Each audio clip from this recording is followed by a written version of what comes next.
Yo, when it hits you and you realize that's why they fucking do that.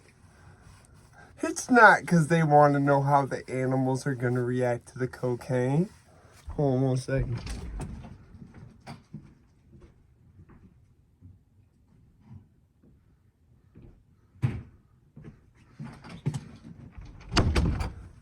Listen.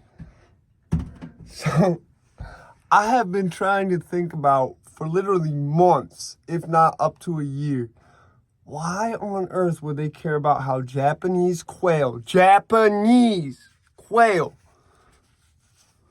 would react sexually, specifically, to stimulation from cocaine? You can't make this shit up, bro. You can't. And I've seen so many papers that argue for the benefit of, like, drug use with animals. Like, why this is such a beneficial scientific experiment. And in my head, I realized, because they can finesse drugs. Real drugs. Legally. Like, yo, the type of shit I could get shipped to me if I was a lab. Do you understand how crazy that is? So I'm thinking of that combined with the fact, like, my mom told me the only time she did cocaine in the 80s were with PhD and MD students. How was that? Why, because you were doing a lab? You feel me? Like, this shit is crazy. Like, once it hit me, bro, I'm not gonna lie. LabCorp, all y'all people, man. I see dollar signs. Anytime I see an armored car pull up to, like, a LabCorp or some other type of, like, where I could tell it's a bunch of science shit going on, like a what's the word? Industrial park. I ain't caring about the money, bro. I'm gonna get that back. I'm just saying, because I know they ain't ordering no little shit. I know they ain't ordering no little shit. Anyway, nah, it's entertainment. But yeah, so that's what it is. They just wanted a way to which they could get drugs. It's probably bigger than just they want to use drugs. It's probably a way to get drugs into the U.S. legally.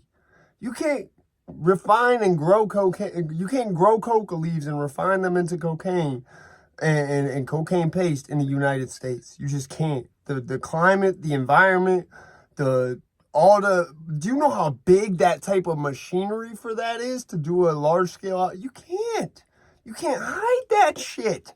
They're doing that in the Amazon rainforest for a reason. What do all them trees do? You can't see shit with an airplane. Not to mention, you can't fly too low either, because you're going to crash.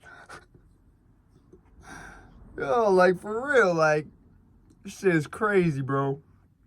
It just hit me all of a sudden. I said, that's why. They found a way to where they could get the drugs in the U.S. distributed legally. It's the same shit they did with LSD. Come on now. 1948, the CIA is formed. Immediately after their first order of business, buy the world's supply of LSD from Albert Hofmann in Switzerland. Now. Then immediately after, distribute it through mental hospitals, other psychiatric units, doctors, prisons, etc. Like, I didn't believe this shit, yo. I had real old homie, Harvey, used to tell me you could get this shit in a fucking bar at one point. I didn't believe him. I said, there's no fucking way. No. And he said in the 50s you could. And I didn't understand why that was different and that it didn't become illegal till like the 1960s.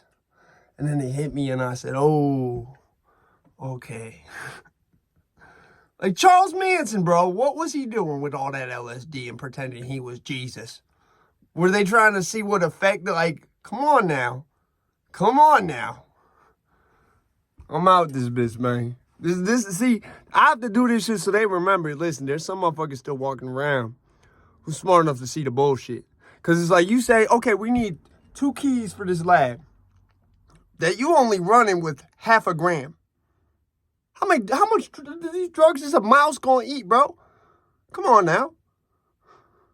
Probably get them high for a minute off like a literal fraction of what it costs to get a human high. Get the fuck out of here. I'm out this bitch.